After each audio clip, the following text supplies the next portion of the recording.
Open up the Tuesday, February 23rd, 2021 Cohasset Select Board meeting, beginning with a roll call to order, please. Jack Creighton. Corey Evans here. Diane Kennedy here. Paul Schubert here. Harry Thompson here. Great. The first order of business is to ask for a motion to go into executive session under exception number 6 to consider the purchase, exchange, lease, or value of real property if the chair declares that an open meeting may have a detrimental effect on the negotiating position of the public body. I so declare. We will be discussing a property at Crocker Lane. Is there a motion? So moved. Is there a Second. second? And we will come out of, once we go into executive session, we will come back right into open session as soon as we're done. That's anticipated to be around 7 p.m. So roll call vote to go into executive session. Jack Creighton, aye. Corey Evans, aye. Diane Kennedy, aye. Paul Schubert, aye. Harry Thompson, aye. Okay. So we'll be back on this platform. Check your email for the link to go into executive. She just sent it, I saw. So we're going to have Pam, I think, present first on the vaccination clinics. That's really our topic tonight. And then after we've circled through that conversation, we're going to return to me and I suggest possibly next step for the board. Thanks, Chris. So yes, this week we were really happy to find out that we are going to receive another 100 doses for a clinic this Thursday. There's been talk for a while now from the Baker administration, Secretary of Health and Human Services, that they really want to emphasize mass vaccination sites and regional vaccination sites and get away from local health, and hospitals too have also been being phased out. So, you know, it's been a little iffy. And so we were really psyched to find out we were getting one more chance to vaccinate our senior population. So when we found out we were getting the 100 doses, we went to our pre-registration site and we've really focused on trying to capture the remaining population of people 75 plus and older.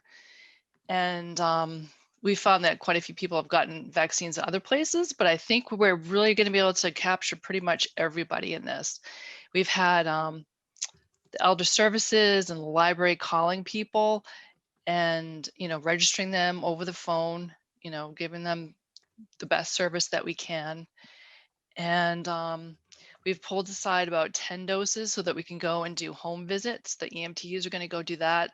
And we've got people that are in their 90s that really haven't even left their house in a year, other than maybe to go to a doctor or something, and their families are really happy and grateful for that service.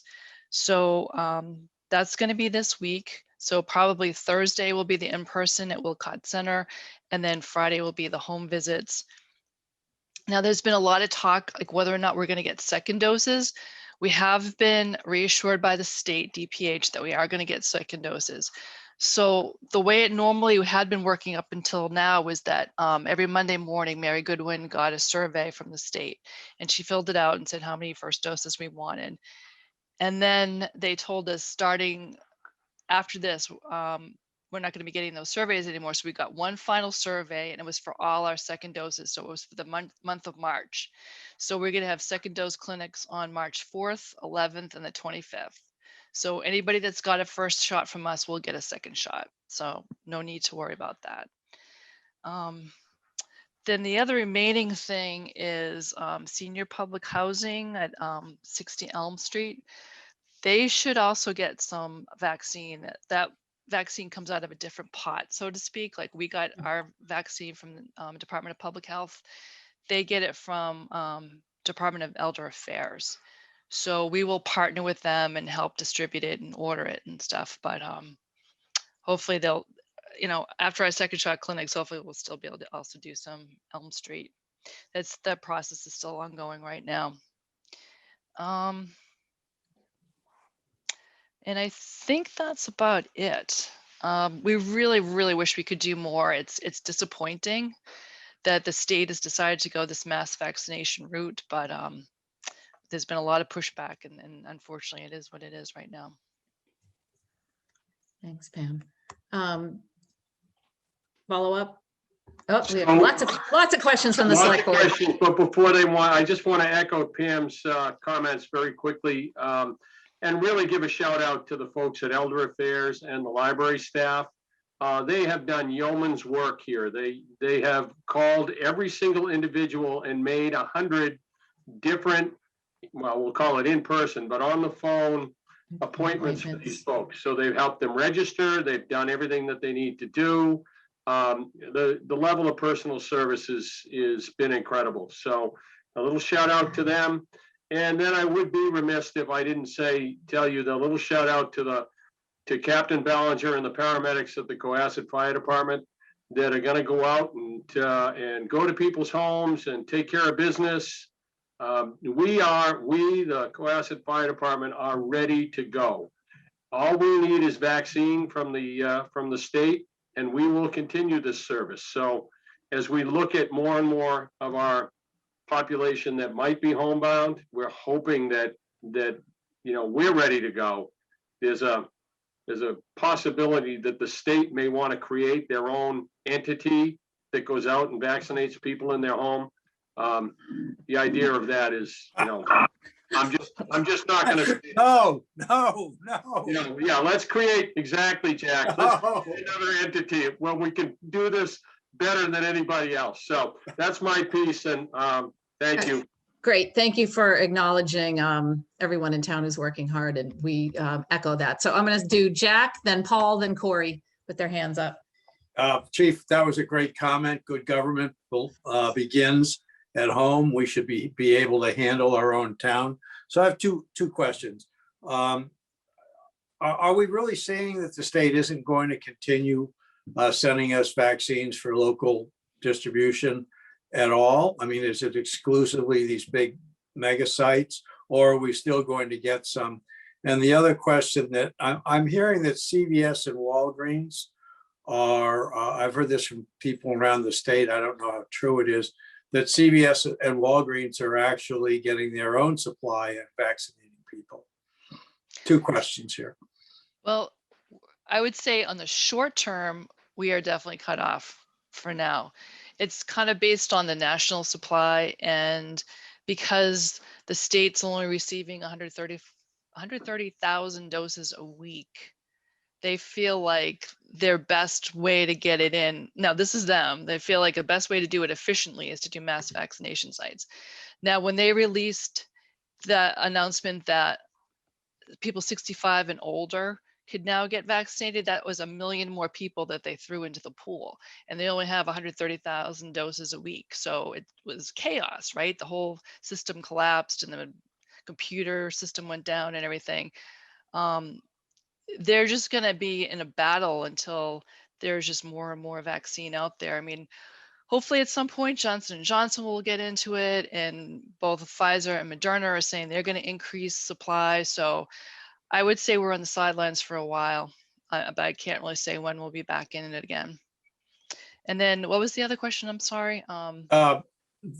In some parts of the country anyway, Oh, CVS and Walgreens and are CVS. aggressively pushing this, and there's supplies through CVS and Walgreens. I don't know if that's also the case in Massachusetts. And I think their supply is separate from the state. So they have a federal contract. So they are getting it from the federal government directly as opposed through the state. So do we know if you went down to our local CVS or Walgreens, you could get a vaccination? You can't. It's very, it's only designated to a small fraction of those stores. The state keeps pushing their map that they have online, and you can see where the different CVS and Walgreens are, and there's big gaps. Down the Cape, there's hardly any place to go. The South Shore has a big hole in it when you look at it. I can't really say why one CVS got it and another didn't. As far as we know, it's just Hanover and North Weymouth at this point for CVS. Yeah, Paul? So, I think that the biggest problem here is just the sheer volume of people needing it and the supply of vaccines. There is a complete dearth of supply of vaccine. The Brigham Women's Hospital, Brigham Women's Hospital was getting a lot of vaccines. We were shut off. They just found out today that they're getting 10,000 doses. Now that's just for probably first responders and healthcare workers that are not been vaccinated, but it will spill over to some of the patients. It's going to be a matter of driving the numbers of vaccines out there. So patience is, I know people are, they want to get it, they have to get it. And it's a matter of just the volume that is not available just yet. On Friday, the FDA will review what was going on Thursday for the Johnson & Johnson vaccine. I suspect that will be okayed, and not a lot of them, but there's going to be more. And as the amount of distribution of sheer numbers of vaccine get out there, it will start to overflow into the local towns, to the CVS, to, you're going to have, I'm sure, a lot more clinics. As of now, from the state point of view, they looked at it, how do you distribute a lot of vaccines fast? And that's why they went to these large multi-centers. As the supply increases, you'll start to see the town get more, the hospitals get resupplied. It's been god awful from a supply point of view. I can tell you, it's the good thing is the numbers have come down. There's fewer admissions, fewer hospitalizations, and the positivity rate has dropped dramatically from the holidays. So if we can just go probably another 4 to 6 weeks, the supply chain will begin to resupply it. We just have to be really patient. I know people are dying out there. I know that. So I feel for it, and we're doing our best from the medical side point of view. And it's a matter of all the people on this screen. If we can just get the vaccines, we can get it. So that's where we stand right now. From your lips to God's ears, Corey, and then Carrie. Yeah, Pam, you mentioned that, the policies of this is maybe a little complicated, and, Paul's point about this is just, lack of inventory is really kind of the main problem here. Outside of that, though, I mean, have you been given any reasons by the state, that they're not going to be giving, or they're putting us on the sideline? I mean, if a shot is a shot, and we've got vulnerable populations everywhere, have you been told anything that's more clarifying for why we're being put on the sideline? I think it's really just what Dr. Schubert said. Like, they just feel like it's more efficient to give it all to a mass vaccination site like Gillette Stadium or something, where they can say at the end of the day, yeah, we pumped out 3,000 doses or something, as opposed to us where we just are doing 100 at a time. It's the only reason why. I mean, we, like health directors, we were begging them, just let us do the 75 plus people, right? It doesn't make any sense to send someone in their 80s or their 90s to Gillette Stadium. It just doesn't. And I don't know, I think it's almost a numbers game or something. They just feel like they can show the federal government we're putting 85% of what we get into people's arms, and they feel like they can do it better through a mass vaccination site. That's all that they're telling us. Carrie? Yeah, I think we're in agreement here. It's infuriating that we're having our power as a local town being taken away, especially when we have such efficient first responders and, elder affairs staff and staffers ready to help. I will say, I've been talking to our local legislators. I don't think this model is sustainable. And I do think that we're going to start to see more ability as a town to have more influence. That being said, I do know that the Marshfield site is now open to everyone, not just residents in Plymouth County. So that is an option, and that is now the closest site for most of our residents to go. The one thing I want us to be able to offer, and I don't know if this is possible, but the hardest challenge right now for people, especially those 65 and over, my mother included, is that people are struggling to get themselves signed up because the website process to get signed up is so difficult. The only people I know who've gotten their signups done is because younger people have done it for them. And I'm not trying to be ageist. I'm not trying to be mean about this, but I honestly think that we need to maybe offer some help to some of our older residents to be able to sign up for these sites, because it's a battle and you have to be really efficient with a computer to get yourself signed up before you lose the appointment. I don't know if that's an offer. I mean, I'm even willing to help offer it myself to help some people get signed up, but there's a real struggle with those, I would say 65 and older, to even get themselves registered for the vaccines at the mass sites. I Right. don't know how we can help with that as a town, but I think that we should be able to offer it, and I'm willing to help if we can. That's obviously a huge equity issue. Jack, and then we'll try to wrap up with Chris. Yeah, I think it's pretty clear. I stand by my earlier thing.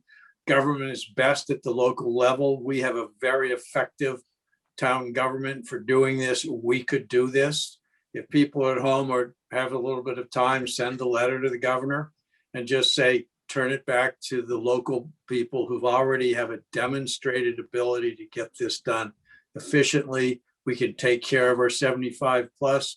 We're already seeing, we send people to their homes if needed, a 90-year-old woman, all of that. We can do it locally. Just let us do it. Thank you. And then Chris, do you want to talk about sending a letter? And then we do have just a couple of quick citizen things that as soon as you're done, Chris, I'll have Carrie just kind of read them. So to piggyback on what Selectman Crane just mentioned, a number of boards, a number of elected officials have sent letters off to the governor. And I circulated some of them a couple of hours ago. I was kind of, and I gave you what I did as a quick draft of a letter that might come from all of you. So I would just ask if you want to consider authorizing a letter or have it wordsmithed, and then send. My recommendation is to take that positive tack. Like we are a partner here.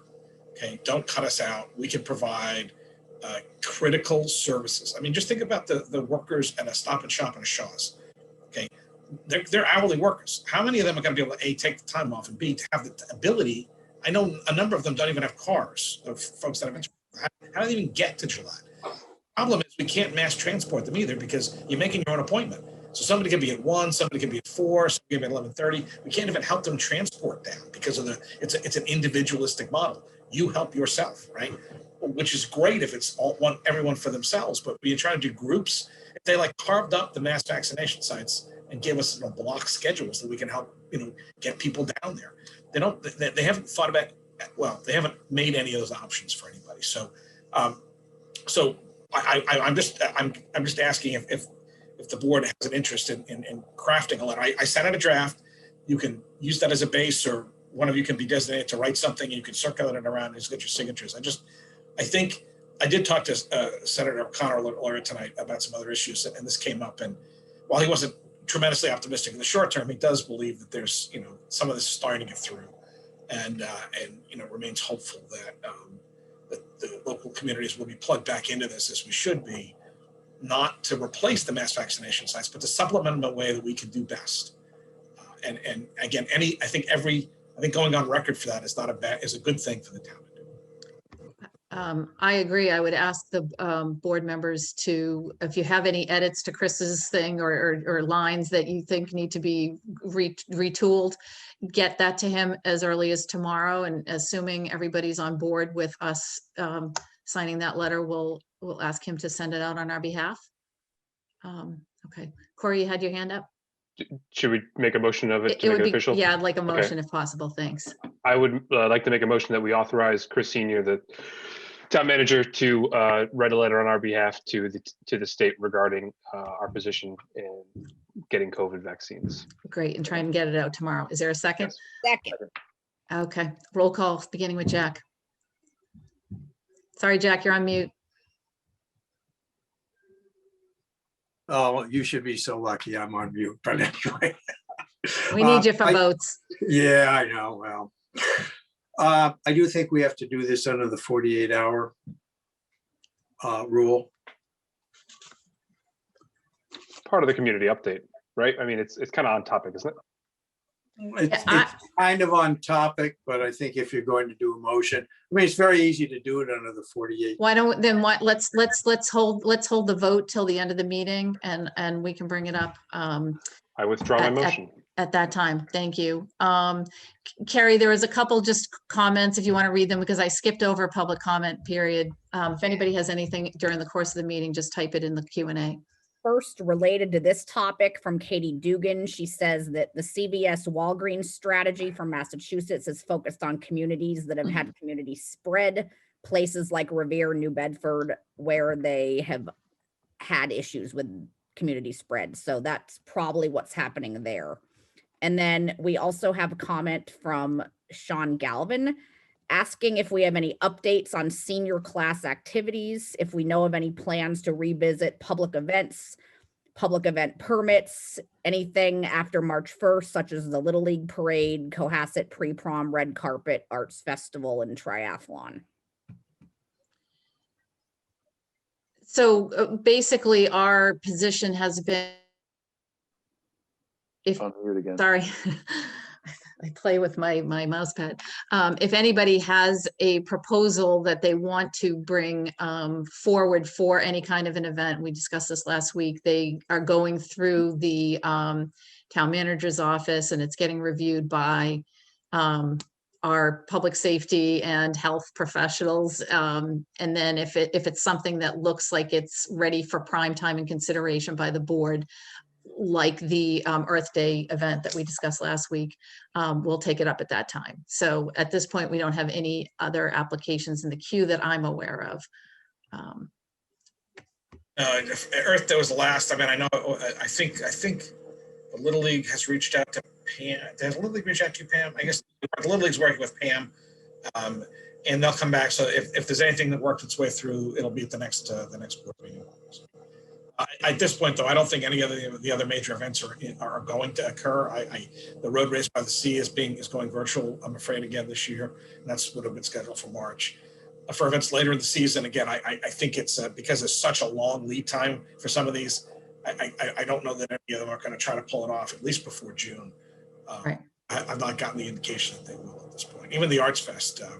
But I talked to their executive director a week or so ago, and they still need to raise money, right? As Patrice made absolutely clear. So they're going to do some real big virtual events, and they might try to do some kind of public display of art on the common if they can pull it off. But the traditional inviting 14,000 people to town is not likely to happen this year. Again, I'm afraid. Good, thank you. Okay, we're gonna try to keep moving forward because we have a lot going on. We have a big picture update with the advisory board scheduled, but before then, I'm gonna introduce Katie Dugan and Tim Davis from the PEB, Post-Employment Benefit Committee. And I'll turn it over to the both of you.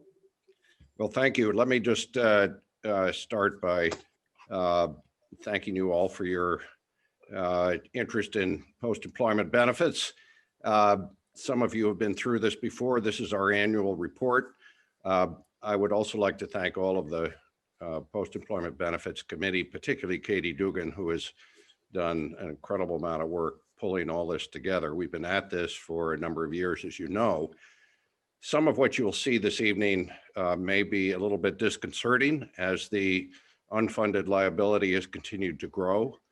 But let me assure you that if you stick with the plan that we have presented for the last year or so, we will bring the unfunded liability to zero in your lifetime, maybe not in mine, but in your lifetime anyway.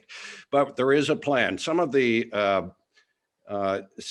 metrics that are used, the algorithms that are used come to us from the state, and they do change dramatically the numbers. And so those of you who are interested in such things as discounted cash flow and the average life of an individual will understand that these things change, and they have a direct effect on this, the algorithm that goes into the unfunded liability. But rest assured, the plan you will see tonight, this plan is basically the same plan you saw last year, and there is light at the end of the tunnel. With that, I'd like to turn it over to Katie, and she will give you an update on where we are. Great, thank you. Thanks, Katie. Just a quick process question, Diane. There are two agenda items, the report and then the revised charge, which would make us a permanent committee. Do you have a preference as to which we cover first? I think if you just cover the report first, that would be great. Okay. And Chris- I just want to acknowledge that Mark Maggi is also present, but since you won't be deliberating, I think it's okay if you have a quorum. Hi, Mark. We were here. I was on mute. Thanks, then. Mark. Do you want to pop up this report, Katie? You got to do it yourself. My computer needs to be reset. So if you don't mind, I need to Okay, no figure that problem. setting out. If this is not the right thing,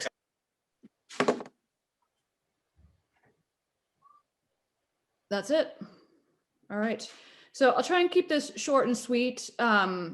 So this is a annual report. We did a template of it last year and never got to present it to you because of COVID and other issues taking over. So we are planning on bringing forward a report similar to this annually to the select board so that you guys have kind of a quick 2-page that explains where we are as it relates to our OPEB liability, our funding and investment policies. So the report itself has some pretty standard sections. The first are our goals. And just to sort of highlight what our goals are for this year, one is to become a permanent committee, which hopefully we'll get done tonight. The second is in response to some questions that your board and other community members have posed, we would like to develop a FAQ for the community that could be something that could be utilized over time to educate folks around pension and healthcare expenses for the town, our OPEB liability, and our pension liability. It was something that we did on the school committee, which was successful in terms of educating parents about the budget process. And this is kind of an annual topic and something that obviously, as Tim indicated, we're going to be living with for quite a while. So we think that a FAQ is something that we could develop, post on the town website, and as questions come up, we can refer people to a single source document. So that's one of our goals for this year. In addition, we have talked to you guys about the past that there is a additional provision under the Municipal Modernization Act that would allow us to potentially some additional benefits for our OPEB trust fund. We'd like to evaluate that and make a recommendation whether we proceed forward with it or we stick with the existing Mass General Law, which is governing our current OPEB trust fund. And then last but not least, we would like to get as a committee on a annual review process with KMS about our funding policy and our funding forecast, which is something above and beyond what the actuarial forecast or actuarial report provides us. So that's another piece of the puzzle that we'd like to get in kind of an operating rhythm with relative to the broader liability. So in terms of the liability itself, Chris, if you don't mind scrolling down, we've got a bar graph here that explains a little bit of what you heard verbally from our auditors a couple of weeks ago, which is, unfortunately, our liability has increased from 42 million in 2018 to 72 million in 2020. Now, the good news is that the percent funded ratio actually hasn't changed that much in the last year, even though the liability increased.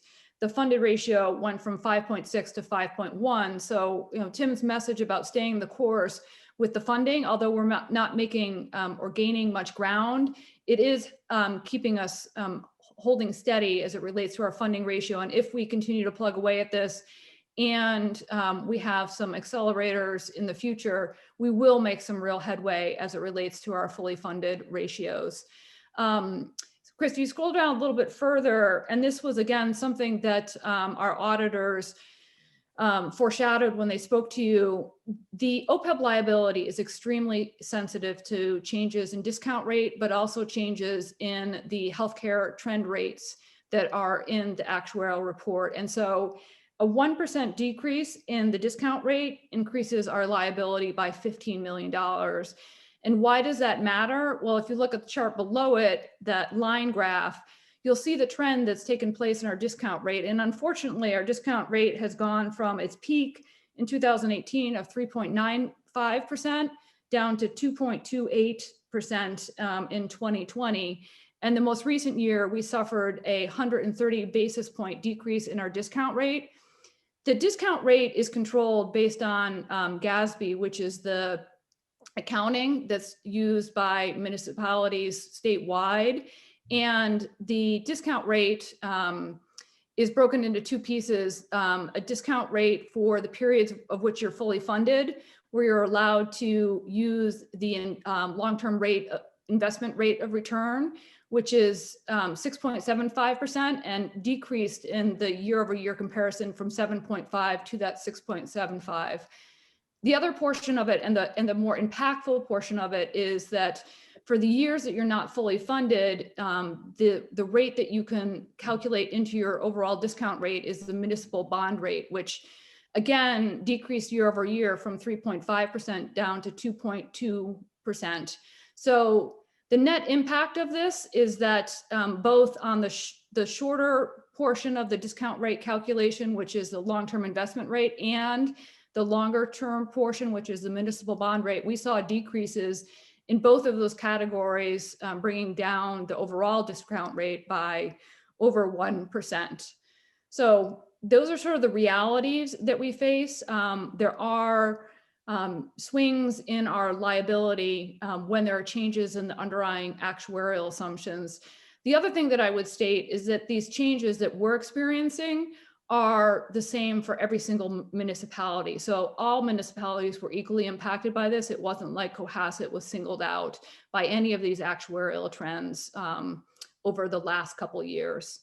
So with that, I'm going to switch to the next page, page 2, Chris. And this really just gives you a more granular view of what accounted for the changes. The $30 million change from fiscal 2018 to fiscal 2020. And what you can see from the chart is that the kind of big chunks, the first 2 lines, the 4.8 million, which was a healthcare trend rate change, and the 3.5 million was a discount rate change in our fiscal 19 actuarial liability. And then if you go to the bottom section, you'll see again that there was a $15 million impact, that 130 basis point drop in our discount rate that again negatively impacted our OPEB liability.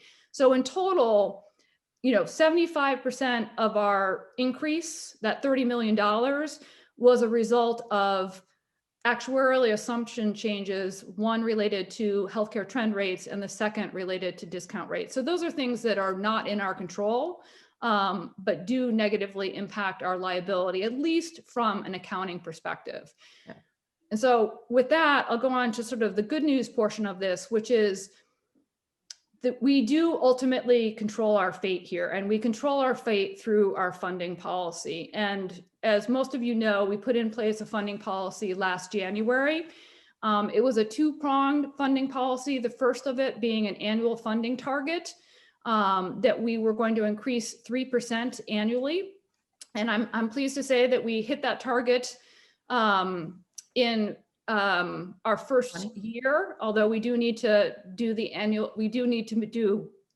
final piece of the mechanics of it at our annual town meeting, since we didn't have a special town meeting in the fall. And the second piece of the funding mechanism, or part 2, which is really the accelerator that I referred to before, is the fact that once our Norfolk County pension liability is caught up, and we recently checked with them, and we're still on track to be fully funded by 2028. Once the Norfolk County pension system is fully funded, we will no longer have to make catch-up expense payments, and it will be able to redirect that cash flow to the OPEB liability. And what we had put in the policy was that 50% of that catch-up payment, which will free up in 2029, be applied to the OPEB trust fund. And that additional investment on top of the $500,000 funding target, which will have increased by 3% annually, will really begin to allow us to bring up that funding ratio significantly above where it hovered recently at 5%. So in terms of the mechanics, what we need the Board of Selectmen to do is twofold. One is, for annual town meeting, we need to complete the second piece of the funding for fiscal 2021, is that right? Or fiscal 20, fiscal 2021, we need the $350,000 from free cash flow to be allocated at annual town meeting. And it's something that we would have normally taken care of at special town meeting, but we didn't have one this year. So that free cash flow, as you guys know, is available and should be allocated to the OPEB trust fund. In addition to the $350,000 for last year, we would like for fiscal 2022 that the town meet its funding target of $530,450.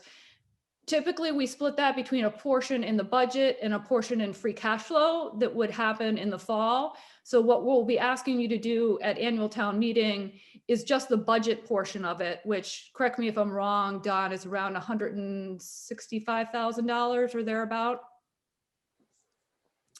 And then last but not least, beyond the funding policy, the last piece of this is what the investment policy, the corollary in terms of what happens with the OPEB trust fund ultimately. So we put in place a second policy last January. This OPEB trust fund investment policy set a target so that we could achieve 60 to 90% equities in the blend of Bartholomew and Pritt funds, normalized to 75% in order to maximize our ability to meet what is the long-term investment rate of return in actuarial assumptions of 6.75%. Now, the good news is that since inception, you can see that the investment rate of return we've actually achieved of 7.4%. So we've actually been able to hit and exceed the actuarial assumption for the short period that we have been funding our OPEB trust fund. So that's a good piece of the news. On top of the fact that we are building a track record with our funding policy that hopefully once the Norfolk County pension liability is fully funded, we'll be able to rapidly accelerate investments into the OPEB trust fund through that mechanism. So with that, I will pause here and see if there are any questions. But again, this is a format and a report that we hope that we will be presenting to you annually so that everyone becomes familiar with kind of what the key metrics are and the key triggers relative to the OPEB liability. Great. Thank you so much, Katie. That was very comprehensive and relatively easy to understand. Any questions from the select board? Great. And I'm glad that the advisory is here too, because we have a budget review too, so they get to listen to this.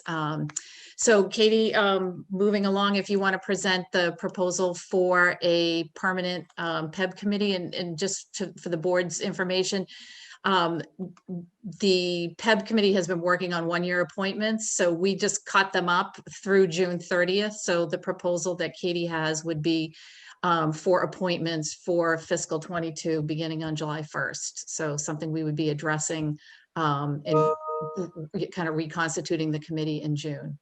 Yep. So the charge that you all had in your packet really doesn't deviate much from the charge that you approved a year ago. The main difference is if you look at the second to last paragraph, is that we are keeping the PEB committee at the existing 5 members, all of which are citizens at large. But we are, one, making it a permanent committee versus an annual reappointment. Because as we've noted in multiple meetings with the select board, this is going to be a topic that needs to be revisited for an extended period of time by our town and many others. But the other thing that we've done is actually staggered the terms. So we're suggesting that of the 5, beginning July 1st, 2021, that 2 of the positions be 3-year, 2 be 2-year, and 1 be for a single year. And as has been our practice, we do use the town manager, town treasurer, collector, and the town finance director. And in some cases, perhaps in the future, the town human resources director as ex officio members as topics come up. The only other thing that I will state is that we have had a good liaison system with the select board representative, an advisory board representative, and a school committee representative. Right now we have a select board representative and we have a school committee representative. We need to circle back with the advisory board and have someone appointed again as a liaison, but that structure again is a carryover for what you guys approved last time. So I'd be happy to answer any questions, but I think it's outside of making us a permanent committee, that's really the most substantial change that we're asking. Okay, any questions from the select board on this standing committee draft? Okay, no questions. If anyone would like to make a motion Well, Diane, if I could, Mhm. just before you do that, I think really the main thing that we need to be aware of is that now that the PEB committee has really gotten a structure for going forward to the future, and with your approval tonight, it will be formalized as a committee going forward to the future. And we have a plan that if we adhere to it, takes us to a 100% funded situation down the road. I think the main thing that the PEB committee is going to have to do is keep a good eye on the investment policy and working with the treasurer and the finance director of the town to make sure that that is something that we all are very comfortable with. This fund will grow to 50, 60, 70 million dollars over the course of years. And it will have a very different mission than any other fund in the town. So it's going to be critical to keep a good eye on it and also to make sure that the policy is in keeping with whatever the current situation is, not only in the state, the country, but the world, because our investments will be, depending on which funds we're invested in, will be worldwide funds. So that's going to be critical. We need to have people that really keep an eye on that and make sure that we're astute to any changes in the economic environment, both in the US and global economic environment. Thanks, Tim. Jack, you had your hand up. Is that for the Yeah, motion? Well, no, just almost there, almost there. What I thought would be very helpful for our townspeople, citizens at home, is if either Katie or Tim could kind of let people understand the relationship between these are employment benefits for our town employers, employees and teachers and whatever. And so even though we can manage the fund on one end, the number of people who are eligible, their salaries, et cetera, and that also impacts it on the other end. And I thought either of you might, wish to concisely, which I'm not good at. I heard that laughter, Mr. Davis. Well, Just so people would understand. And now it's your turn to answer the I question. share that, Jack. So I guess what I would say to sort of the common explanation is that the OPEB liability specifically relates not to pension, which is largely tied to people's salaries, but OPEB is 100% related to healthcare expenses. And so this applies to both our town employees and our school employees that in retirement receive healthcare benefits through the town. The one big difference, obviously, is that once a town employee crosses over the age threshold of 65, they are moved to a Medicaid plan, which is significantly cheaper for the town to administer versus a town employee that might retire prior to 65. The other thing that I would note is that although this is a people-generated expense, you can tell from my long dissertation on discount rates and actuarial assumptions, the number of employees that we have is a driver, but to be totally honest, the biggest driver of our liability and increase in liability has been related to actuarial assumptions, not increases in terms of headcount of town employees. I don't have fresh in front of me, but let's put it, there's a bit over, I think 500 employees that are covered on this, and those are ones that have obviously retired over time or are future retirees. But that number, while it fluctuates based on our headcount in town currently and our number of retirees, that is not the major driver in terms of the liability that we've seen over the last couple of years. Thanks, Katie. Corey, Corey, on mute. you're on mute, Kate. I'll figure it out eventually, okay? We all have moments. There's too many buttons. No, but I think what Katie alluded to, I mean, this is a moving target. And so I definitely think we need to have a permanent committee that's looking at this all the time, because it is moving on both the number of people that are there, which can go up or down, or the discount rate. There's a lot of moving pieces here. And I mean, if we ignore it for a year or two, it already could be at a point where it's going to take us 10 years to catch back up. So I'm completely ready to make a motion to adopt this charge as presented today, if the board is ready for that. Is there a second? Second. Second, Okay, we'll start with a roll call vote. We'll finish with a roll call vote. Jack Creighton, aye. Corey Evans, aye. Diane Kennedy, aye. Paul Schubert, aye. Carrie Thompson, I. Great. Thank you all very much. And Tim and Katie, I just want to acknowledge in the audience, we also have Mark Maggi, Donna Collins, Paul Carlson from your committee that's here tonight. And I know they've been working on this for 3 or 4 or how many years. So thank you all so much. We really Thank you. appreciate it.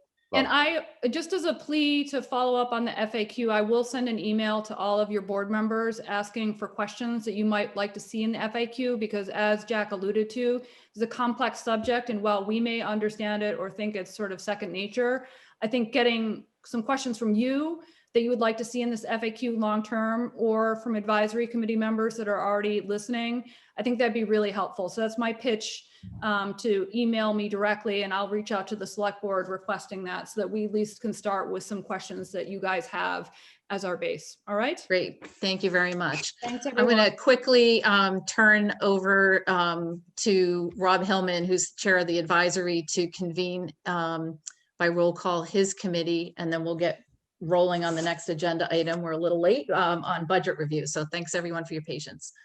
Thank you. Hi, good evening, Diane. Thank you. Based on the list that I'm seeing, we have a quorum. I'm going to call all names. Those of you who are here, please let me know. Gina Stino. Present. Fran Collins. Jean Healy. Present. Lee Jenkins. Present. Colleen Lieb. Present. Mary McGoldrick. Present. Meg Wheeler. Present. And Rob Hillman is present. So we are here. We have a quorum. We're open for business. Great. And I'm going to turn this over to Don and Chris to walk us through the FY22 budget, high level, and then we'll, if possible, we'll hold questions. If somebody needs something clarified, just raise your hand and we'll try to call on you.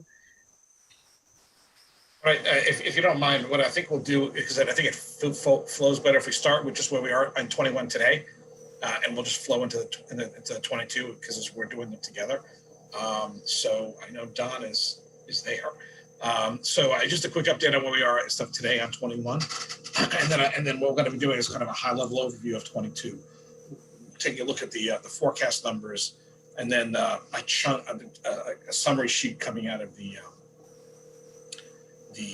budget book, which we're still putting some touches on, which we should have out, at least the first draft of it shortly. So Don, I will turn it over to you, and I will pull up some sheets at your instructions. All right, good evening. Let's start with the general fund, Chris. As Chris mentioned, we'll get a quick update on where we're at, and then we'll move right into the 22 forecast. So for the general fund, we're continuing to be ahead of schedule. Through January, we're at 69% even collected. Local receipts are still trailing a bit. We're at 40.1%. Again, this is due to the timing of the motor vehicle and betterment. We did, as I mentioned in the last meeting, receive our motor vehicle excise commitment, which I believe is due. Payments are due February 1st, if I remember right. So we will start seeing that revenue being brought in February, March. And that's kind of the update on the general fund revenues. We are slightly below where we were last year. 16.2%, again, heavily due to timing of motor vehicle excise and the betterment revenue. We also we're seeing a small decrease in investment earnings. Well, not a small, but 79%. But compared to budget, we're actually still at 80% of the budget. So we had planned for a decrease in that revenue. So that's really not out of the ordinary. Right on target for our expectation from a budget to actual standpoint. On the expenditure side, 57.4% through January 31st. No issues noted looking through the departmental section of budgets. About $400,000 has been spent on COVID-related expenditures from July 1 through January 31st. And you'll see that will be within the emergency management section when you're looking at the departmental lines, the detail within public safety. And as noted previously, those expenses will be reclassed to various grants by the end of the fiscal year and essentially coming out of this general fund picture in general. But as I mentioned before, just as an easier way to track these expenses, we've been kind of keeping them in one bucket, tracking them all, and trying to get a better idea of where FEMA and some other grant funds may come in before I make all these journal entries to various grants. So we're keeping on top of it, and we'll continue to update you on a monthly basis. Any questions on the general fund before we move on to sewer? Looks good. All right, Chris, if you don't mind pulling up sewer. Sewer and water continue to do well. Sewer revenue, we're at 69.3% collected through January 31st. Usage and connection fees continue to drive our better than expected results through January. Again, sewer is based on water commitments and water usage, so we'll see the same result coming in the water department. On the expenditure side of the sewer department, we're at 68.8% spent to date. A good indicator here, as I've said before, is the general expenses. We're at 49.1% through January 31st. So we're looking good on the sewer side. Nothing really sticking out that would be of concern this year. And just one other thing as I'm looking here, I forgot to note this in my notes, but we will see better than expected results for the grinder pump maintenance fee this year. We initially budgeted that, I believe, for just first or second quarter. So you'll see a budget of 48.5. That was due to the timing of when these grinder pumps may, the ownership would return to the residents. As of now, those releases have not been done. So that quarterly fee has continued to be collected, and it is on the sewer commission to continue maintaining any issues with those grinder pumps until released back to the residents.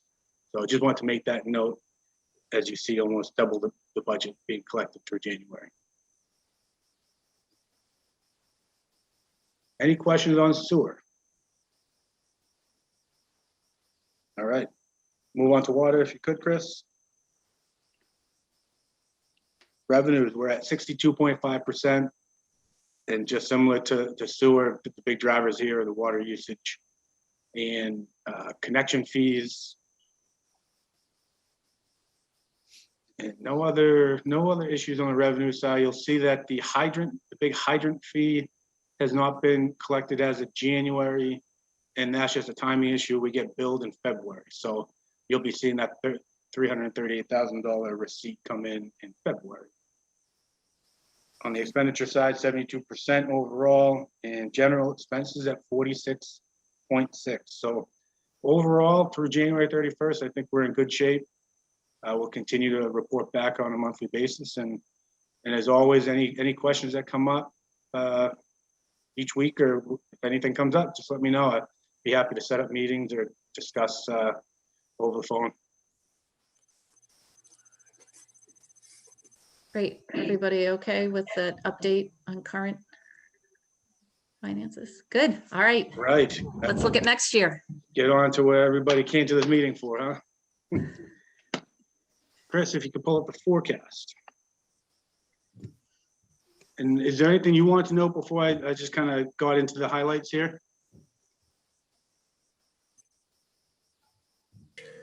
So Don's going to walk through some of the highlights. One of the challenges, so there's, I guess there's a couple of driving presumptions that guide this presentation. First is that we're keeping things stable.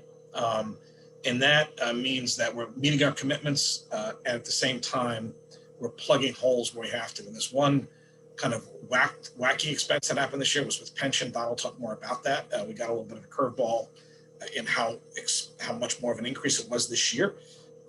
We're still in back and forth conversations with Norfolk County because we actually continue to dispute some of the increase, and we'll talk more about that.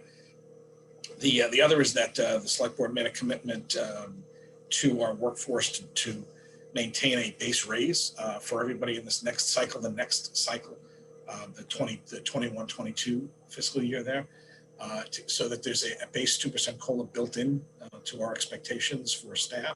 We're obviously in negotiations with unions, so I can't say that that's kind of locked down for everybody, but so far we've been having favorable conversations on short-term deals because, as you'll see in a second, projecting out for 23 and 24 is challenging at this point because of the uncertainty of where we're going. So this is pretty much a keep things stable budget. There's a couple of things that we would not normally do, not dramatically so, but and the two big places we did that is to make sure we maintain our OPEB contribution and that we maintain a balance on the kind of mitigate the impact of the pension increase over a couple of years as opposed to just going like a big steep curve. Other than that, we've tried to keep things pretty stable, and we've had some good news on some of our insurances about, which has allowed us a little bit of flexibility, and that will also have benefits for our staff in the next fiscal year. So here's the forecast. All right. So really the highlights on the revenue portion, which is the top half of this schedule, really are in the state aid, local receipts, and then our other financing sources. The tax levy essentially is what it is. We continue to tax 2.5% over the prior year in a modest assessment or estimate of $450,000 from new growth. That levy is pretty self-explanatory, but the highlights that are worth mentioning really are state aid. We're estimating based on the governor's proposed budget, which we know there'll be many versions before the final, but the governor's budget essentially provided us with a net zero change from last year's aid. Not a bad thing, not a great thing. Would have been nice to see a little bit more, but at least they kept us harmless from last year. The one thing I was hoping that we didn't see was a decrease. So when you look at the numbers, it is a slight decrease from the recap number, about 50,000. But when you look a little bit lower in the amount of offsets, the cherry sheet offsets, we also saw the corresponding decrease of about 50,000 in state and county assessments there. So essentially our state aid has been budgeted at 3.4 million. Again, a net zero from last year. So we didn't see any great gain there or loss. Local receipts, we are showing a small decrease over last year. And the real reason for that is timing of our betterment assessments for sewer projects that were paid for out of the general fund. So FY21 and 20 were the last 2 years of payments for betterment. So we're seeing the revenue decrease, and you'll also see down in the shared budget corresponding approximate 300,000 decrease in debt service, the non-excluded debt service. So we decreased the local receipts for that, but then offset slightly. We increased our estimates for motor vehicle excise about $100,000 from last year, just based on seeing our commitments come in pretty consistent with last year, and just like every other year, we continue to collect some revenue from the prior year. So we felt that would be a reasonable assumption. So although it's a decrease year over year, it's really not a net decrease. We actually increased our local receipts by $100,000 from last year's estimates. And then in the other financing sources, one-time receipts, as Chris mentioned, we got hit with our pension assessment. They, like OPEB, they do a new valuation every 2 years, which sets their funding schedule for the next 2 fiscal years. And so as a result of that, our pension assessment increased 22% over FY21. And now we normally, to be conservative, we budget 10% increase year over year. with an actual increase of maybe 7%. We actually saw one year a small decrease. So 22% blows us out of the water. I mean, that 22% over last year is almost $560,000 increase. So if we normally budget 10%, that's almost a $300,000 increase that we really weren't planning for. So you'll see us using and proposing a free cash number related to pension of 130. And then we're continuing for one more year of using a remaining balance in the pension stabilization fund to also assist us. You'll see that in FY20, we voted and appropriated 200 to help with last year. So we're decreasing the amount from there, but we still had to use some free cash to kind of help offset that increase. And as Chris mentioned, we're really budgeting, fortunately, in these uncertain times for this just this next fiscal year, and making sure that we're continuing our level of service without really impacting departmental budgets too seriously. So we continue to propose a free cash appropriation for our annual town meeting portion of the OPEB contribution. As Katie and Tim had just mentioned, based on our funding schedule, the way I've worked it into our forecast is that the 3% increase year over year is captured here. And then essentially what that means is the remaining 350 will be funded from free cash at a subsequent special town meeting.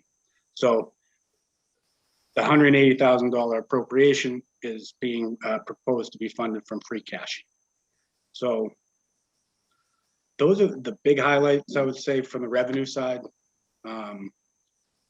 I guess I'd stop there to see if anybody has any questions on the revenues before I get into a little bit more of the shared costs and stabilization funds.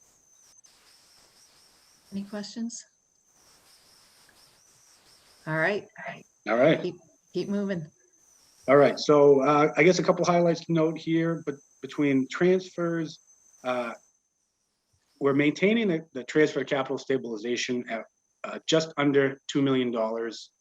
We have talked over the last few years of as the non-excluded debt rolls off, that we'll commit to that increase going to capital stabilization. Unfortunately, well, not unfortunately, during this review and identifying that the decrease in FY22 is mainly the result of betterment debt, it really isn't within the tax levy. So the local receipts related to betterments paid for that debt. So we're dropping debt of 300,000, but really that doesn't factor into that capital stabilization transfer. I know that may be a little confusing, so I'd be happy to answer that, but this allowed us to maintain our commitment to capital related to true town capital related needs. And then getting into the shared budget, again, the biggest impact has been the 22% pension increase. But to offset that bad news, we did have good news for our health insurance. So we normally budget about 7% for our year-over-year increase in health insurance. Maya came back to us, we had a base increase of 4.2%, which was a little bit of a savings, but because of better than expected results within the Maya Trust, we're actually getting a 1 month premium holiday, which is significant. So what we decided to do was propose last year's budget amount. We increased that by the 4.2%, but then factored in a portion of that savings, which got us down to the 5.3 million that we're seeing. And so it's a decrease of 1.3%. And really the bulk of that is due to that 1 month holiday and using a portion of that. So, I mean, you do see in the next year, when you're looking in the forecast, we do continue to propose our 7 or 8% increases to get back in line. But again, as we're budgeting for next year and trying to make minimal impacts to how we are operating in the services we're providing, we adjusted that for those projected savings. And then really, again, the other larger changes were related to debt. And like I said before, the non-excluded debt, although it decreases, we had a corresponding decrease in revenue up top. So essentially it's a net zero gain. And then also any decrease in excluded debt, there's a corresponding decrease in the tax levy for the portion of excluded debt that is added to taxes. So really, when you're looking at the debt, there's decreases in those budgets, but we're not really seeing any operational gain from that. It's just a factor of how that is paid for. And that's really the high level. When you look at the very bottom, is the net change year over year is about 1.2 million or 3.4%. That is a net increase for the school and town departments itself. So it's not the overall increase of the budget. It's just it's the increase related to the town and school budget, because in the next slide, you'll see the actual overall increase in the budget is only 2.2%. So I just wanted to make that note that when you see the 3.42, that is just a function of the forecast, and that change is specifically for the school and town individual departments, aside from the shared and stabilization funds. And then I also provided, this is the summary level balanced budget that is included in the budget document. This gets into a whole lot more detail by department, but just for tonight's presentation, we want to prepare and show this.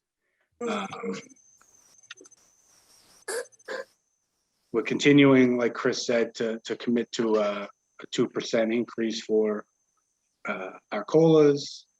And again, you're not going to see just a 2% change in budgets, because in addition to COLAs, people have step raises and contractual obligations that increase more than just that 2%. So, but overall, you see the change year over year is 2.22%. And Chris, if there's anything else you'd like to add, I think I kind of covered the highlights there. So when you come down, as Don said, the net budget is only changing 2%, or just a little bit above 2%. There's changes within the lines, the keys being that we're maintaining, we're investing in our staff like we should, and holding people steady. There aren't extra pieces to the contracts that we're offering at this point, but a 2% COLA was fair and reasonable. We talked it through with the select board, and they said yes, and we shared that with the school committee as well, and they've bought into that concept. Though again, we have to negotiate that point still with our collective bargaining units, and there's some departments that have gone up a little bit, some that have stayed stable, or some that have gone down. We've been able to squeeze savings here and there and kind of adjust it around. I'm optimistic that as things clarify over the next 6-12 months, we'll continue to be solid, and we'll be able to look at longer term stable contracts with the collective bargaining, and also keep hopefully we have some major capital work that's coming that hopefully will continue to us on the path of savings for energy and even operations. There's a lot of work being done, or proposals, whether it be the building that I'm in here at Town Hall, or repairs to the schools that would save money for HVAC units, and potentially adding solar to locations. There's a lot of other moving pieces that continue to make us more operationally efficient. And even some of the equipment that we bought over time is saving us time and energy from things as simple as mowing grass. By having some of the better equipment we have, we can do things better and more efficiently. So the better we can do jobs, some of it doesn't jump out, but over time things get better. I mean, I think it's even showing this past year with the schools. Because of all the investments that we made in IT over the years, over the prior 3, 4, or 5 years, we were able to pivot to electronic to do split hybrid work, school and home. And even with local government, we've been able to do all kinds of things electronically that we couldn't do before. A lot of the investments that have been made have paid off from productivity and also just from operations. The fact that we can do these meetings we couldn't have done this a few years ago. We didn't have the technology, we didn't have the infrastructure. And it's actually widened our accessibility to each other and into our residents. So I think we've developed some good, strong platforms. That said, there's most certainly, advisory is about to jump deep in and ask us lots and lots of questions over the next 6 weeks about various line items and budgets. As Don said, we've had some good healthcare news. Our partnership with Maya is deep, and as I think all of you know, Diane Kennedy serves on the board of the Health Trust, and she's not only our local advocate, but an advocate for municipalities in general. But because it's a partnership of municipalities, and because we've been such an active partner as a municipality, apart from Diane's service, we're benefiting from a lot of really hard work that they've done. Every health system has not seen this kind of stability, and we're reaping some of the benefits. And that's going to also, again, we're sharing it with our staff. To have a premium holiday means everyone's rates are effectively going down 8% next year, which is pretty awesome. Even though there's an increase, and because of other partnerships, we made some other tweaks to the plan, so we're also saving off that 4.2% increase. And again, if we don't go up this year, it means that our increase in the future is based on a lower number. So future increases are also stabilized out, which is a good thing. And we have a very good healthcare plan. In terms of other insurances, we worked really hard with Maya over the last several years to maximize the amount of credits we get. We've been able to then keep our property casualty insurance moderated, and also our workers' comp. We were actually in a penalty for a number of years on workers' comp, and because of some really good work on the school side and the town side, we've come out of that penalty, and we're actually in a better place. So there's ongoing work to be done. That said, I think this is a pretty conservative budget, all things considered. It's only a slightly bigger than 2% increase overall, which is, I think, a good sign. It's tight. I mean, we did have to squeeze. We're going to have to fund some special projects through some free cash. We've also, we're using a very small amount of free cash. We have it. The last year we generated it. The year that we're in, it's here, and we ease that pension issue, and we can continue to make our full contributions to OPEB. And then as things ease off over the next year or two, I hope those will just bake right back into what we normally spend. I know this is kind of a high-level presentation. Does anyone have any questions at this point? I know that advisors kind of deep dive in very quickly and ask lots of more penetrating questions. And we'll circle back with the select board with copies of the actual budget document, which is more departmental level information over the next couple of weeks. Two things, Chris, just to comment. I'm following along with the FY19 budget book that I have, and it's remarkable how the FY22 forecast is very similar. There's so little vagary, so little difference from year to year in the budgeting, which is impressive, actually. In the 2.2%, is there any departments that are seeing any new headcount or extra expenses relating to COVID, or some any kind of physical changes to their operational needs? Yeah, there's no headcount changes on the town side. I have not seen the school's presentation. That's fine, yeah. So that there's no headcount changes on the town side in this budget. The COVID has changed some of what we do. I mean, for example, our facilities folks and our public works folks cannot share trucks right now, right? So it's a strain on how we move people around. We've been using one of the electric cars as a facilitator for facilities, because we're not obviously doing as much senior transportation right now, so we're using them as best we can. I think that as we come out of that will help. It's made people a little more efficient, though, which is good. I will say that, and I was talking to Brian Joyce earlier today, and I try to meet with department heads periodically just to go over where we are. And we were just going over this last year, and one of the things that it has helped is there's been a real sense of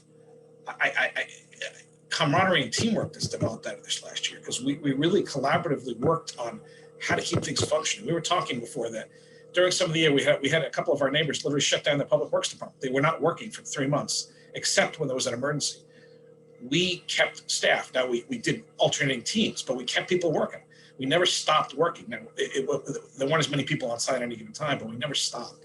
And even the town hall, even though we had people working remotely and all that, we never stopped either. Even with the library, except for a brief period, they went almost right to curbside delivery. So there was almost like we didn't skip a beat. Now we're just starting to let people back in the library. That's actually coming up soon, which is great. And people are back in the building here now. Residents can now come back in the town hall, preferably on appointment, but you can also do walk-ins so long as there's space available in the building, there's people to help. So we've been able to maintain those things. So I think some of those things, Diane, have been beneficial. And there's also some things, I hate to drill down this deep, but we've had, like, for example, we put a master's degree bonus in the fire contract 6 years ago. And just to be clear, half the fire department doesn't have bachelor's degrees. It's not a requirement for the job. The first 2 master's degrees are in the process of being earned in the fire department. Younger guys who moved, and by the way, even though it's a lot easier to get a master's degrey these days because you can do it remotely than it used to be, the fact that they took the time and energy to do that, they're in home. I wish Chief Sylvia was right here to remind me exactly what they were. They were, I want to say that they were emergency management. They were MPAs with focus on emergency management. So we may have some of the best educated firefighters on the South Shore, but they're going to get bonuses as a result of that. At the same time, they're a lot better trained than they were before. So they can bring other things to the table. And quite frankly, I hope we don't have any more years like this. But it's not a bad thing to have folks who can go from a tabletop to real life and actually make emergency management decisions. Like, as the chief was saying earlier, we've been able to spin up our paramedics to do at-home visits, which they were never doing before, right? They're doing a whole new world now to go home to people's homes and stick vaccine in their arms, not to even clinics. Great. It's kind of a long answer to a short question. Well, yeah, I know none of this is shortly answered, but we'll continue these discussions. Any questions from the board? And then I'll ask Rob to, pull his committee, and then they can adjourn if they're ready to. So select board. Okay, we're good. Rob? Thanks, Diane. I think, I'll ask the advisory if there are any questions, but I think I'd follow Chris's lead, and we can have a much more detailed discussion amongst ourselves and keep you guys on your schedule. But does anybody on advisory have anything they'd like to ask right now? No. I don't see anyone. So does that wind up, Chris? Is that it for the presentation? Then that's it for tonight, because you're going to get the deep dive with us starting, I think, next Thursday, right? That's what we all signed up Can't for. wait. Okay. Great. Thank you all for your patience Okay. tonight. Yeah, let us, so we can comply with the open meeting law. Can somebody from advisory move to adjourn our meeting? I make a motion to adjourn. Second. Mr. Jenkins and Ms. Wheeler moved and seconded. For votes, Gina Stino. Aye. Dean Healy. Aye. Steve Jenkins. Aye. Colleen Lieb. Aye. Ray McGoldrick. Aye. Meg Wheeler. Aye. Rob Hillman is an aye, so we stand adjourned. Diane, thank you for hosting. Great. Pleasure. Thank you both. Thank you all. Thanks. You. Good All night. right, we're going to quickly pivot. We're a half hour behind, but we had put more time on the agenda probably than we need for this next discussion, which is a discussion on proposed uniform speed limits. So I imagine Chief Quigley will join us. Yes, we have, Chief is here to chat about his recommendations on where we are here. And the floor is the chief's, if you're good. I'm fine. Go ahead, Chief. Hi there. Hi again. Yes. So this is sorry, I'm having a problem here. The Cohasset Select Board meeting, yeah, I get you. February 23rd. Yeah. Reminding myself. My screen was going blank. I'm good now. Yeah. So thank you everybody for having me back. We're looking at townwide speed limit initiative. I've provided some information to the board members over the past couple of weeks, and also pulled some statistics from the department. So since 2015 to present, 5 years, the department has issued approximately 6,500 moving citations. Those are written citations to violators. The average speed limit around town is 30 miles per hour. That excludes 3A. and the average miles per hour that people are driving over the speed limit is 60 miles per hour, that will earn you a citation. What we're proposing is to lower the speed limit to 25 miles per hour townwide, and then make exceptions to those roads, like roads like Main Street, both North and South Main, possibly Forest Ave. It's up to the board. The world is your oyster when it comes to this. But if we start with a baseline of 25 miles per hour, that'd be my recommendation, and then do one-offs from there. Again, this information that I pulled from the department statistics is for the last 5 years. And again, it's about 6,500 citations issued. That does not include verbal warnings, which there's a ton of those. If someone's, maybe going only 10 or 12 miles per hour over the limit, but that's the information we have, and I'll turn it back to you. And I know I have a few questions. Do any other board members want to ask some questions first, or? So my question, I've been driving around town, driving at 25, doing the best I can.